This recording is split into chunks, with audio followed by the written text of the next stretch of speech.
What's up, everyone? We're back for a post-game edition of Locked On Bucks. Milwaukee haven't done much losing lately, but they did drop a game tonight that maybe they weren't expecting to against an undermanned Miami team. We're going to break it all down now, so let's get into it.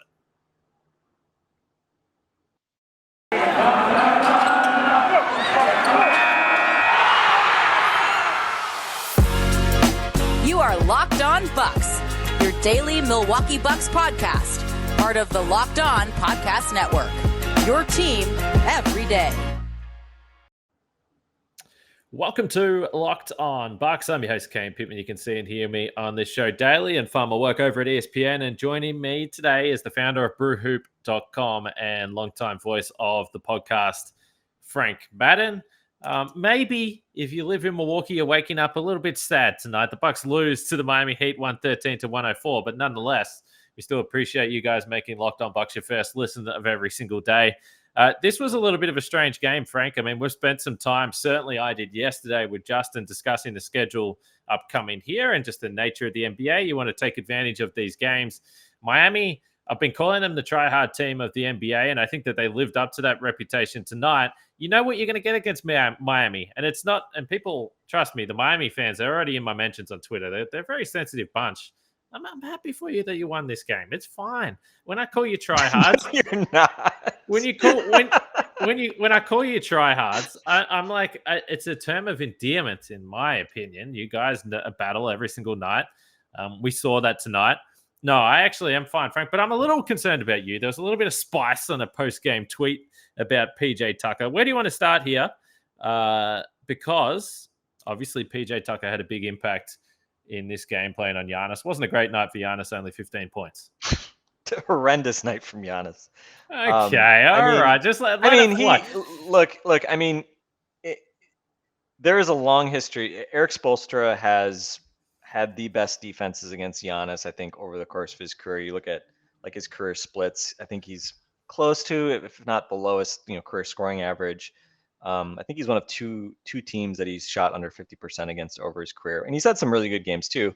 But Spo. I mean, here's the thing, right? Like, I didn't want to play them in the playoffs last year because of that reason. And I mean, we had the conversation during that first round. I mean, I was like, dude, Giannis, you gotta I was like, even as the Bucks were winning that series, I was like, Giannis, dude, I'm really not impressed with Giannis in this series. And then he goes on and has, one of the great playoff runs in certainly recent NBA history and one of the greatest finals of all time.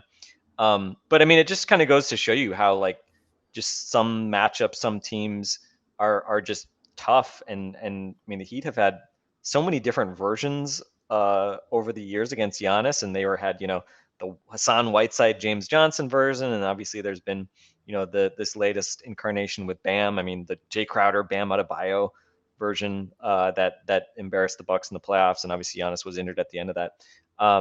So, I mean, it's a regular season game. So, I mean, it is what it is. I mean, it was obviously, I'd say, certainly a blown opportunity with the Heat missing Bam and Jimmy, who was literally out because he was butthurt with a tailbone contusion. But I mean, this is a recurring thing, right? I mean, you can, again, it's just regular season. It does not preordain anything for the future. This is a team that the Bucks just, crushed in the playoffs 4-0. But PJ Tucker has outplayed Giannis in two straight games. Like, not even played good defense. Like, he's just outplayed him. Like, PJ was better offensively than Giannis tonight by a mile, which is just, should not happen. I mean, and for, PJ to have a good first game offensively, and they just, flew around and defended the Bucks and, just completely out energized them in that first game of the season too. I mean, it's just one of these things. Like, I mean, I wouldn't want to play the Heat in the playoffs, right? And I think obviously the other component of all this is just that you could have had PJ Tucker on your team, right? And so not only is he a guy that, defensively brings a difficult dimension to the Heat, a team that's always, been able to cook up good schemes against Giannis, but, you don't have him, and now he's on a team that is obviously wants to be one of your rivals in the East. So, again, it's not like worth getting panicked over. But I think, It just seems like in my mentions that the two extremes are doesn't matter at all. December, who cares, whatever. Like we can't even suggest that, the Bucks are going to miss PJ Tucker at some point this season, right? Ironically, right? Like as if PJ Tucker is a regular season player or something. Or the people wanting to throw themselves off a bridge because the Bucks didn't sign PJ Tucker, and ownership is the worst in the history of the sport because they didn't want to pay all the extra tax money for him, right? The obvious answer is somewhere in the middle. Somewhere in the middle here. But I think a game like this is instructive. I don't think the outcome is necessarily very instructive in the sense that like the Heat just got crazy hot from three. But give the Heat credit. I mean, I don't think this was because the Bucks didn't want to win or didn't care or whatever. I mean, at this point, Giannis should feel pretty motivated to try to not, have PJ Tucker outplay him again. But they just did a really good job frustrating Giannis. He never got into a rhythm, and I mean, he missed like 2 dunks and some layups. Like he just, some stuff that obviously isn't even necessarily PJ Tucker type stuff, but just a bad night from him. And it was just kind of weird with the way the Heat were shitting all those threes. I was almost like shocked that the Bucks were in it down the stretch, right? Because it wasn't. I mean, Jrue Holiday played really well, but didn't feel like anybody else really came through in a meaningful way for the Bucks. I mean, there was a stretch, particularly for probably it was for most of the first 3 quarters, where to me at least it felt like, look, Miami having a red hot crack here. I mean, it was almost admirable the way that they were battling, but the turnovers were hurting and the lead. And you figured at some point, actually, I still thought even with 5 minutes to go, the Bucks were just going to find a way to win the game, and it was going to be one of those nights where, credit to Miami, they played really well. Unfortunately, and this is why, when you talk about the result, they had a franchise record 22 threes. We see this over the course of a regular season. And by the way, if you see that in a playoff game, fair chance you're going to lose as well. And there's no doubt that the game from Caleb Martin and Max Strus in the fourth quarter went bonkers. I mean, if they do that, it's going to be difficult to overcome. You did say yourself, though, that it's not aging well so far, the PJ Tucker. So when you talk about people saying going on one side of the fence or the other, it seems like you're potentially frustrated by that right now. But by the way, I would go back to the podcast when the decision was first made, and we said why we think this has potentially happened. And I think that, I certainly thought that it made sense when you look at the course of the regular season, and it is the first week of December right now. So we'll see what happens by the time May rolls around. But I think that that's been, for most people, the biggest question mark with the Miami team. You've got Kyle Lowry, Jimmy Butler, PJ Tucker. You got these veterans. Are they going to last through the season? We'll see what happens there. And I'm certainly not going to be someone that's going to sit here and say that you should discredit what PJ did during the playoff run. I had someone tweet at me, sick of people crying about PJ Tucker. He got 50 put on him against Brooklyn. Listen, we've already explained why that was such a critical role for this team. Let's not go down that path. But I was actually enjoying PJ Tucker tonight. Even some of the flopping, I was like, PJ. It's like classic PJ. I mean, he's like a championship winning player for this team. I found myself actually enjoying some of the shenanigans. And we've seen in years gone by, you mentioned some of the variations that Miami have had, but we've seen with other teams as well, Toronto being one of them, coincidentally, Kyle Lowry, that if you put a smaller player on him, you can frustrate him a little bit. There was that one offensive foul that Giannis got called for on PJ where he kind of just turned. Like we see sometimes players will vigorously throw the elbow and you're like, okay, that's an offensive foul. To me, that wasn't one of those situations, but there was contact there. PJ smart enough to hit the deck. And look, there's no doubt. We know PJ Tucker is going to be a guy that is going to be incredibly motivated to hopefully take down the Bucks. But we can continue that in a second. Firstly, I just want to mention Shopify. Because in case you don't know, Shopify is a complete commerce platform that lets you start, grow, and manage a business. The subscription-based software allows anyone to set up an online store and sell their products. Shopify store owners can also sell in physical locations using Shopify POS, the point of sale app, and accompanying hardware. Shopify gives entrepreneurs the resources once reserved for big business, so upstarts, startups, and established businesses alike can sell everywhere, synchronize online, in-person sales, and effortlessly stay informed. Go to shopify.com/lockedonnba. That's all lowercase there for a free 14-day trial and get full access to Shopify's entire suite of features. Grow your business with Shopify today. Go to shopify.com/lockedonnba right now.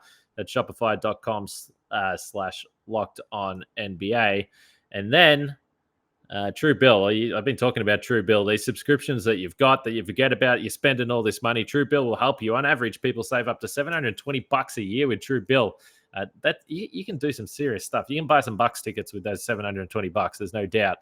Companies make subs hard to cancel. True Bill make it incredibly simple. Just link your account, and Bill will cancel your unwanted subs in one tap. And True Bill Concierge is there, so when you need to cancel unwanted subs, you don't they do that, so you don't have to. So don't fall for subscription scams. Start canceling today at truebill.com/lockedonnba.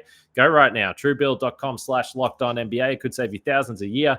truebill.com/lockedonnba. I just wrapped up with Peter Bukowski, Frank, on the Locked On Today podcast. So after you finish listening to Locked On Bucks, your first listen of the day, jump across to Locked On Packers. They're back in action this week. So the Giannis, if we can just continue the Giannis conversation. You're muted. Go on. Well, let me answer your question, though. I mean, about the not aging well. I mean, yeah, like obviously, I think we said, we were not happy that the Bucks didn't bring back PJ. They ultimately ended up, still spending a fair bit of money. Obviously, they brought back Bobby. That was. But was it? I don't want to just to cut you off. I don't want to. But I think, and correct me if I'm wrong. And certainly, if you were thinking differently, that's totally fine. But I think we were saying that through the lens of it very much appearing that they were cheap, right? Initially, it looked like it was we're not willing to pay, right, as much money in the luggage tax. And then, especially because of the Grayson Allen move, which added $4 million in salary, using their trade exception, they kind of went, but again, they could have done that, also if they signed PJ. So I think honestly, like a big reason why it's not aging well, I mean, for me, it's less of what happened tonight and more of what we talked about last week. It's the fact that you don't know if Brook Lopez is coming back. And so it's not that PJ Tucker replaces Brook Lopez, but it's that, kind of like what we were talking about last week. You had two very, I don't want to say dangerous, but two very interesting and successful defensive looks you could basically throw at teams last year. You had your really big look with Brook in the middle and PJ being one of your wing defenders, right? And PJ and Jrue, guarding Chris Paul and Devin Booker. I mean, that's a ton of physicality and annoyance and switchability against bigger players that you can throw out there. Not that PJ is like a Devin Booker stopper or something, but you had a lot of flexibility, partly enabled by PJ there. And then you also had the ability to go, put Brook on the bench and play with Giannis and PJ at the big spots and not be too small, right? You could still rebound, you could be competitive, you could be switchable, you could play against bigger teams. And so, I think part of the thesis on why it was okay to lose PJ was, well, you still have Brook, as the back line of defense. right. And so, we'll trade off some offense for defense. We'll just be a better offensive team, right? Because obviously PJ is not normally going to do what he did tonight offensively. I mean, PJ took, who was it? I forget who it was. He took somebody down into the post and just like manhandled him and got a bucket in the post, right? And he had a couple short little push shots. So that was like the full arsenal from PJ, which obviously you're not going to see normally. But I mean, he's shooting 50% from the field and 43% from three this year. I mean, which I would not have expected, right? I thought we didn't see that. Yeah, he obviously was coming back from the injury last year, mostly struggled during the regular season. And I think we just generally figured like, oh, he's going to like kind of take it easy during the regular season. And, you just hope he kind of amps up for the playoffs. But, he's playing 27 minutes a game. It's not like he's playing crazy minutes or anything like that, but he's just played really well for Miami. So, we'll see if that lasts. I mean, I don't expect him to shoot 40% all year. But long story short, I think, again, this is, I think, just a reminder of like, man, it'd be pretty nice to have a weapon like that, if for nothing else, just defensively to give you more versatility. And obviously, the idea of like, well, Shemi Ojeleye, we'll see what he has. Obviously, he's been hurt and hasn't, and again, not that he's going to show it in the regular season anyway, but we haven't really seen the Bucks have kind of an answer for PJ's, role defensively. And now with Brook out, you just lost, probably your, well, you can debate, right? Giannis and Jrue are also both incredible defensively, but you have three really big impact defenders on this team. And now one of them obviously is a big question mark. Hopefully he comes back later this regular season and you have him for the playoffs, but you don't know. So, again, I think it's just, some of it's hindsight now, but I mean, I think most people thought it'd be Yeah. nice to have PJ Tucker even when he left. I mean, that's how you ultimately, regardless of whether it's hindsight or not, that's how it's going to be judged when you make that call. So that's totally fine. And the Bucks, we said it at the time as well, and it still feels this way now. It seems like they took a bit of a gamble, or an educated gamble, that they thought maybe they squeezed the most out of the lemon that they could. We'll see. He looks pretty good right now. When he was traveling all around the world on all those boats and fashion shows, I was saying, I don't know what kind of PJ Tucker you're going to get in the regular season, but he looks pretty good. So good for him. As far as Jrue Holiday goes, we should touch on a positive for tonight, offensively at least. He had 27 points, 4 rebounds, 4 assists, 12 for 17 from the field, knocked down a couple of threes as well. And we were discussing it at length for a number of weeks. Drew's just missing these layups. He's not able to body his way to the spots that he likes to, shoot that little mid-range fadeaway. He's kind of got this weird touch where his shot is so soft that his jump shots, it never really feels like it swishes, sort of bounces around the rim and eventually drops. But it was nice to see, particularly in the third quarter, where he kind of took over the game a little bit offensively. They needed it at the time, but to see him start to find some rhythm these last few games has been good. You're muted again, Frank. I tell you what, the mute button is giving you some real dramas tonight.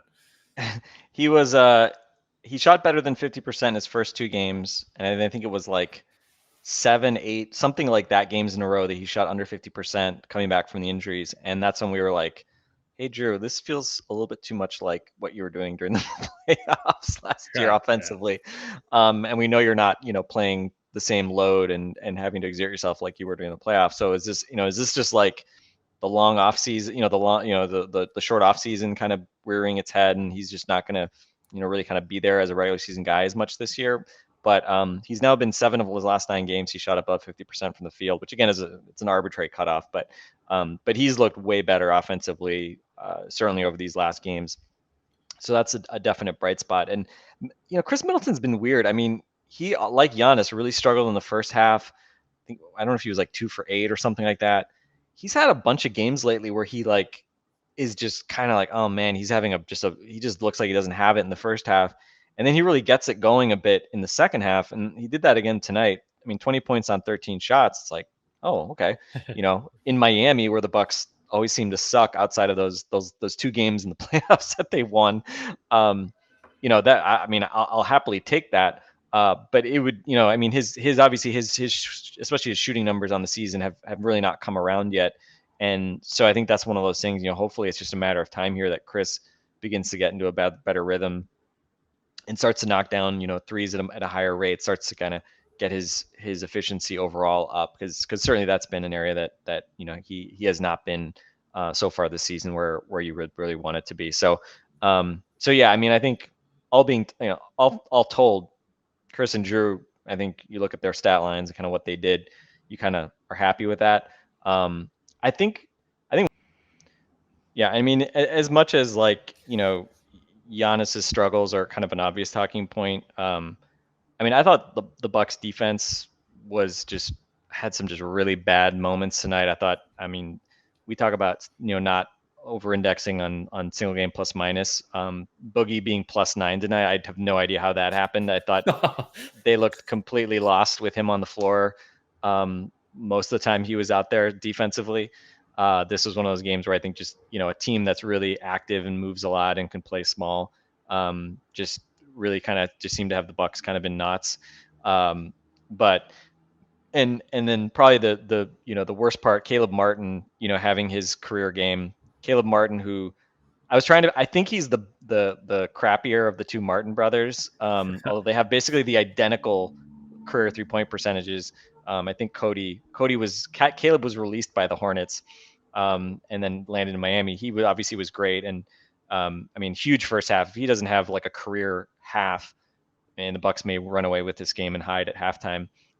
But there were some blow-bys by the Bucks. Jrue Holiday just let Caleb Martin go by him from the corner, and then Middleton just got there too late, and Caleb Martin has like a highlight reel dunk that was earlier in the game. And then, he has that highlight reel, just, Bucks going Keystone Cops at the end, and he gets a steal for a dunk as the crowd's just going nuts. So, yeah, this was, with the Bucks personnel, especially, we've talked a lot about Cousins and Portis, and, how do you kind of paper over that with Giannis and their other defensive pieces? For the most part, it's worked very well so far in these last few weeks. Tonight, I thought did not look great for periods, but by the same token, I mean, look, the Heat just hit a ton of threes, and that obviously was sort of ultimately what carried the game for them. But by the same token, I mean, PJ Tucker hurting them in the paint, posting dudes up. That is not something that you would expect to see either. Yeah, we saw a number of times the Bucks players were left in their defensive stance. But speaking about stance, founded in 2009, Stance Apparel represents a radical reinvention of socks, underwear, and active apparel. And I tell you what, if the pandemic has taught us anything, it's that activewear is the way to go. Stance can help you out there. So Stance believes the perfect fit matters more than fitting in. Those who feel good, do good. Go see for yourself. Register an account at stance.com and get 15% off your first purchase. Use the promo code LOCKEDON at checkout to apply. Enjoy the color and comfort of life less ordinary with Stance. And by the way, Stance brings you atypical aesthetic alongside with pop culture's hottest collaborators for the ultimate in style and self-expression, because everything you wear should be a direct extension of who you are and how you feel. So remember, just use the promo code LOCKEDON at the checkout as you register for an account at stance.com, and you'll get 15% off with Stance. So, Frank, look, listen, not one of the more enjoyable games of the season, but I'm curious how things are in the Madden household, because the all-conquering Houston Rockets are next on tap for the Bucks. They handled the Nets tonight. No Kevin Durant, we should make that clear. But a league best 7 straight games as your wife started to dust off the Rockets gear. And look, they defeated James Harden tonight. That's a big time win for the Rockets. Yeah, no, she doesn't really watch the Rockets anymore. She gave up on them actually before they became bad. So it was more because they sort of stressed her out. But yeah, no, it's been fun. I mean, I think I've watched more Rockets this year than she has. I actually was watching a little bit of them over the Thanksgiving break. So yeah, it's been they've Jalen Green's just like a terrible rookie, and he got hurt, and now they've instantly become good again. And Kevin Porter Jr. has also now been hurt of late as well. He who put 50 on Jrue Holiday last year. So yeah, I mean, I think it's more just the fact that some of their younger guys who may have bright futures, but aren't going to contribute to winning right now, have been able to get some more run. And the Woodlands, my guy Christian Wood, good to see him kind of getting to win some games for a change, which obviously is something that he hasn't done a whole lot of since he left Milwaukee. But yeah, I mean the Rockets beat the Bucks in Houston last year, Yes. and they did not give the Bucks an easy time in Milwaukee late in the season either. I mean, I don't know if you remember that game, but that game ended up being like a lot closer than it should have been. So who knows? I mean, like I won't count anything out. Hopefully Giannis will be motivated to dunk all over his son Christian Wood, and give us a repeat of some of his performances against the Pistons when Christian was there, because certainly coming off an unimpressive performance like tonight in Miami, a game that they should have won. I don't care if the Rockets win 50 straight games. Like that's obviously a game that at the end of the day you should win no matter where it takes place. So yeah, hopefully they actually come with a little bit more organization and intensity in this next game, because losing 2 straight against the Heat B team and the Rockets whatever team, that would not be a good way to kind of continue the surge that they seemingly had found. Well, also, I'm very shocked and disappointed you didn't mention DJ Augustine. Still actually an NBA player out there in Houston. So there's some old friends. Where's Sterling Brown? He's at Dallas now. He's with Jason Kidd. So I'm sure that's going very well for him in Dallas. But we should also... Did I ever tell you guys, did I ever tell the story of how he was like the worst neighbor ever? One of my wife's high school friends lived next to him in Houston last year, and he was apparently just... Especially after he hurt his knee, and like they would just have like raging parties like all night long, and it was just awful. So there you go. There's Sterling Brown, not apparently a good neighbor to have, but he's now in Dallas. They were my wife's friends were very happy when they found out he had moved to Dallas. So. Well, still, and he's a young man just trying to enjoy his life. He had a baby. Apparently they quieted. He had his, I don't know if it was his first child, but he and his I think his girlfriend had a baby, and then things quieted down significantly. So He was just going out with a bang, Frank. I'm sure you I did the guess, same. I'm sure yeah. you did the same. Not so much, but Yeah. Well, I guess we'll see. We'll see who wins the battle of the Madden household in this game against Houston. Look, a fascinating team to watch. There's no doubt about that, and we'll see. So, as far as the standings go, obviously the Bucks lose this one tonight. They're 16-10. Already mentioned that Brooklyn lost this game as well. So, not too much damage in terms of the top of the East. Still a game and a half behind Brooklyn at the top there. We'll be back tomorrow, and then that game against Houston. Is that Friday night, Frank? Am I making that up? I think that's right. Are you going to the game? No. Sad. I'm going to be here in Austin, but I will be seeing the Rockets in Milwaukee on December 22nd. Beautiful. Lovely. And by the way, we spoke about a bunch of veteran guys that are making their run before the trade deadline. Shout out to the revival of Eric Gordon. He's been banging threes. So be careful in this game in a couple of days' time because he'll drop 20. No worries about that. But we'll leave it there for today. The Bucks drop one to the Heat. Disappointing performance. We'll say that. 113-104. They've still won 10 out of their last 12. Don't forget to check out the Locked On Bets podcast with your boy Q and handicapping expert Lee Sterling as well. But for now, for Frank and myself, we'll leave it there. We'll speak to you guys tomorrow.